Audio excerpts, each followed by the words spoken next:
Sama apa? Ini. Terus sama ini, Mbak. Sama telur. Ya.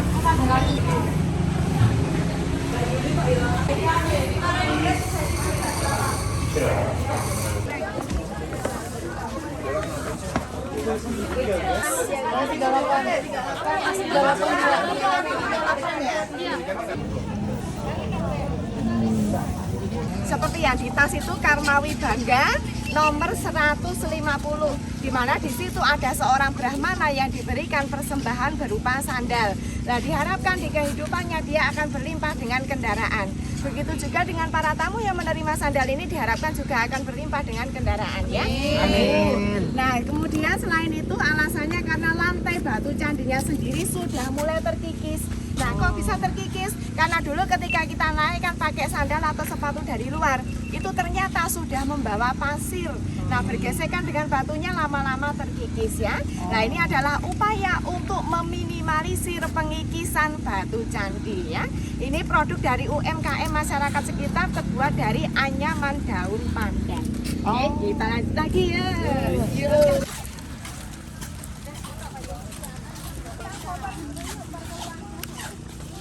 Ini adalah candi Buddha terbesar di dunia. Dibangunnya pada abad ke-8 1200 tahun yang lalu oleh Raja Samaratungga dari dinasti atau Wangsa Sailendra. Nah, kemudian nama dari Candi Borobudur sendiri terdiri dari dua kata, yaitu biara dan beduhur. Untuk biara itu artinya adalah candi, beduhur itu di atas bukit. Jadi Candi Borobudur adalah candi yang berada di atas bukit. Nah, kemudian ada cerita tentang reinkarnasi Sang Buddha. Karena Sang Buddha pernah reinkarnasi sebanyak 504 kali. Nah, itu dipahatkan di dinding Candi Borobudur. Kemudian di 3 tingkatan teratas itu bentuknya bulat bundar.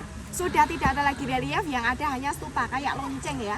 Nah, stupa tersebut jumlahnya ada 73 dan di masing-masing stupa di dalamnya ada satu buah patung Buddha yang sedang duduk bersila dengan posisi tangannya kayak angka 8 begini, yang artinya adalah reinkarnasi. Nah, area-area stupa tersebut dinamakan dengan arupa dhatu atau dunia tanpa bentuk, atau kalau orang Buddha menyebutnya nirwana atau surga. Salam dari Borobudur, guys. Borobudur.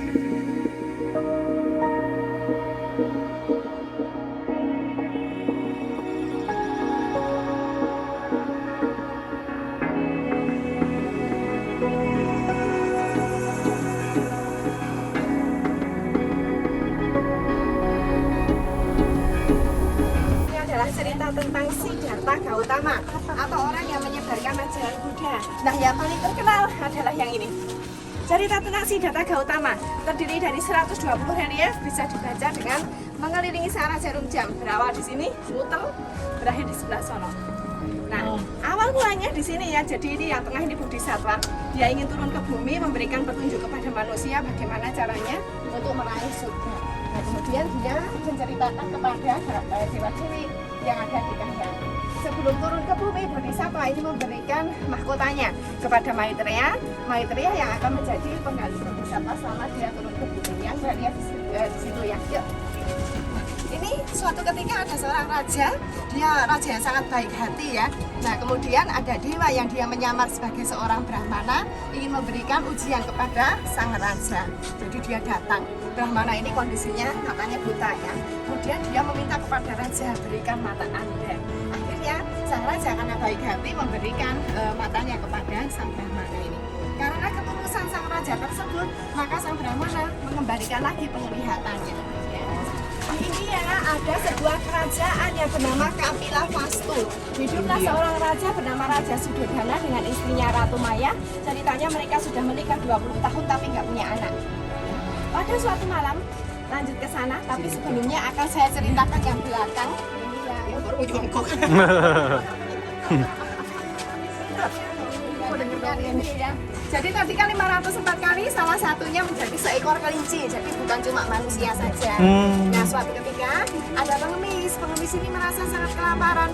Akhirnya dia bertemu dengan berang-berang. Nah, berang-berang memberikan ikan.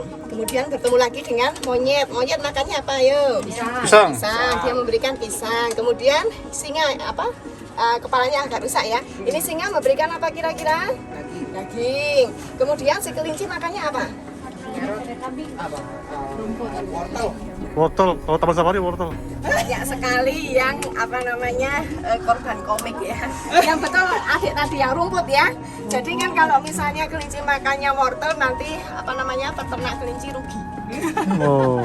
Jadi kelinci makannya rumput kan nggak mungkin kasih rumput ke orang ini. Akhirnya si kelinci mencari kayu bakar.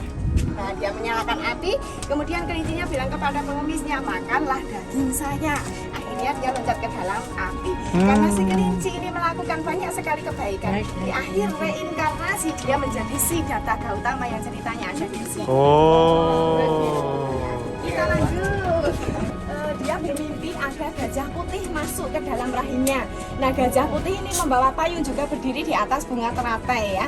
Ketika pagi menjelang, lanjut sini ya. Nah, ketika pagi menjelang, Ratu Maya pergi ke sebuah taman yang bernama Taman Asoka.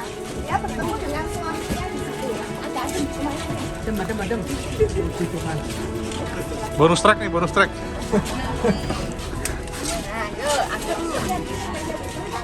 Oke, ini ketika rajanya datang dan menceritakan tentang mimpinya tersebut. Tetapi karena sang raja tidak mengetahui mimpi tersebut, maka dia memanggil peramal. Peramalnya ada di sini. Oh. Ya, gendongnya panjang ini ya. Nah, peramalnya ini mengatakan kalau saat ini di dalam rahim Ratu Maya itu ada sesosok yang nantinya akan menjadi pemimpin dunia. Nah, karena sangat senang sekali, akhirnya sang raja memberikan banyak hadiah kepada sang peramal sebagai ucapan terima kasihnya. Nah, setelah itu Ratu Maya kan hamil. Nah, ketika hamil dia mempunyai kekuatan untuk menyembuhkan. Pada suatu ketika ada orang sakit. Nah, hanya dengan menyentuhkan telapak tangannya, maka orang yang sakit tersebut bisa sembuh. Nah, yang sebelah sini lihat.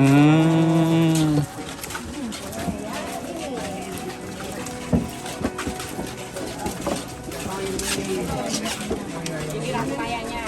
Itu tuh? Betul. Ini orang sakitnya. Ting sembuh gitu ya. Wah, hebat. Oke, lanjut lagi ke sana. Poinnya di sini. Oh. Jadi dalam perjalanan ternyata Ratu Maya ini merasa sangat capek. Akhirnya dia memutuskan untuk istirahat sebentar di sebuah taman yang bernama Taman Lumbini ini di India sana ya. Oh. Tapi di sini tiba-tiba Ratu Maya merasa seperti ingin melahirkan. Nah, dengan posisi berdiri ini ceritanya Ratu Mayanya dengan berpegangan ranting dari pohon salah, bayinya itu lahir. Nah, ketika lahir itu langsung bisa berjalan dan tumbuh 7 bunga lotus dari bekas tapak kakinya ya, yang ini 1, 2, 3, 4, 5. Oh. Jadi itu bayinya tuh ceritanya. Nah, langsung bisa berbicara juga. Dengan posisi seperti ini dia mengatakan bahwa saya akan menjadi yang nomor 1 di langit dan di bumi. Nah, bayi ini dinamakan dengan Siddhartha Gautama. Oh. Nah, singkat cerita di usia 16 tahun Siddhartha menikah dengan seorang putri yang bernama Gopa ya saudara, dan mempunyai seorang anak bernama Rahul. Jadi kalau lihat film India yang ada nama Rahul itu awalnya dari sini. Oh, gitu. Kemudian suatu ketika Siddhartha Gautama kan keluar dari istana. Dia melihat 4 sosok yang akhirnya merubah cara pandangnya terhadap kehidupan. Yang pertama dia melihat kelahiran, yang kedua orang sakit, yang ketiga orang mati, yang keempat adalah biksu. Keempat-empatnya tidak pernah dia lihat di istana. Dia kaget ketika melihat hal tersebut. Kok di dunia ini terlalu banyak sekali penderitaan. Nah, untuk mencari jawabannya, Siddhartha Gautama keluar dari istana diam-diam pada suatu malam menuju ke hutan. Nah, di bawah pohon bodhi dia bertapa kurang lebih selama 6 tahun dan akhirnya menjadi bodhisattva. Jadi pohon bodhi itu artinya adalah pencerahan, bodhisattva adalah orang yang sudah mencapai pencerahan ya. Kemudian ketika menjadi bodhisattva, dia mengajarkan ajaran Buddha. Itu yang pertama kali dia ajarkan di Benares. Itu nama sebuah kota yang ada di India. Akhir ceritanya Siddhartha Gautama meninggal di usia 80 tahun.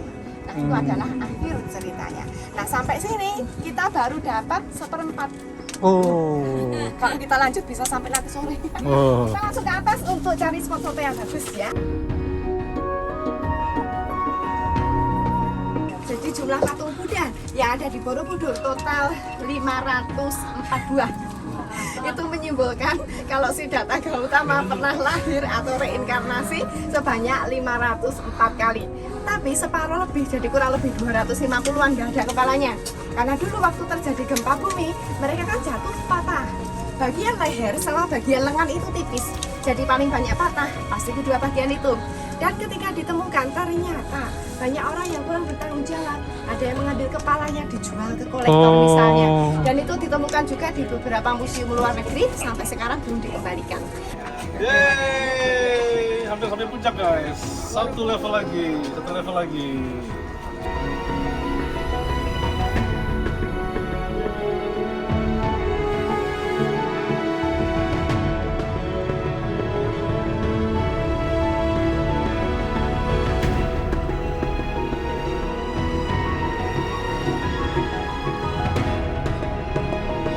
Ada satu buah patung Buddha yang dianggap keramat. Ceritanya barang siapa yang bisa menyentuh patung Buddha yang ada di dalamnya jika punya keinginan akan terkabul toh.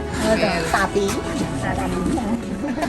semenjak kurang lebih 8 tahunan yang lalu sudah nggak boleh lagi. Kenapa? Karena terlalu banyak orang percaya akhirnya kesini cuma untuk menyentuh. Ketika menyentuh otomatis kaki kita harus naik ke stupanya. Itu yang pertama. Yang kedua ada yang jatuh, bahkan ada yang patah tulang karena di belakang nggak ada temboknya. Nah yang ketiga ini cukup fatal, jadi ada ibu pengen nyentuh gendong anak kecil.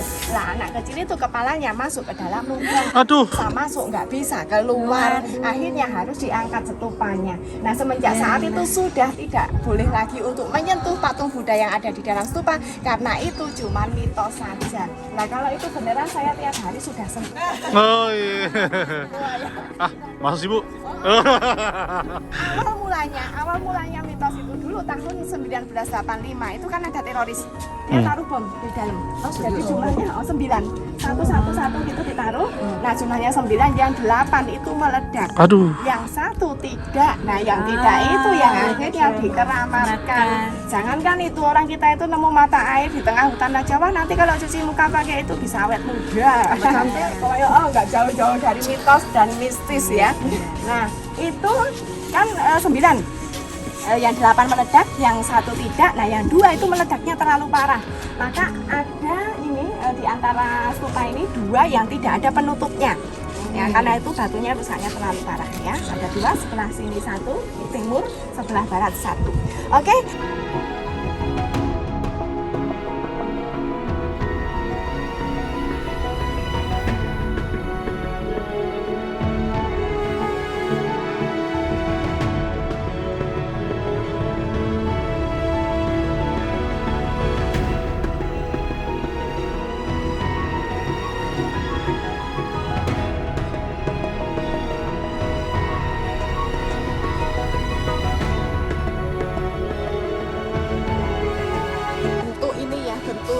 Di stupanya Ya. ada 2 jenis. Yang bawah ini diamond atau belah ketupat, tapi jumlahnya masih 32. Nah ini naik ke atas menjadi 24 tapi masih diamond belah ketupat, yang artinya adalah tidak stabil. Kemudian naik ke atas ini jadi 16 tapi bentuknya sudah kotak, yang artinya adalah stabil dalam proses meditasi. Yang paling atas ini tidak ada lingkarnya, yang paling besar itu artinya sudah. Ini dalamnya semua ada itu ya Bu? Ada.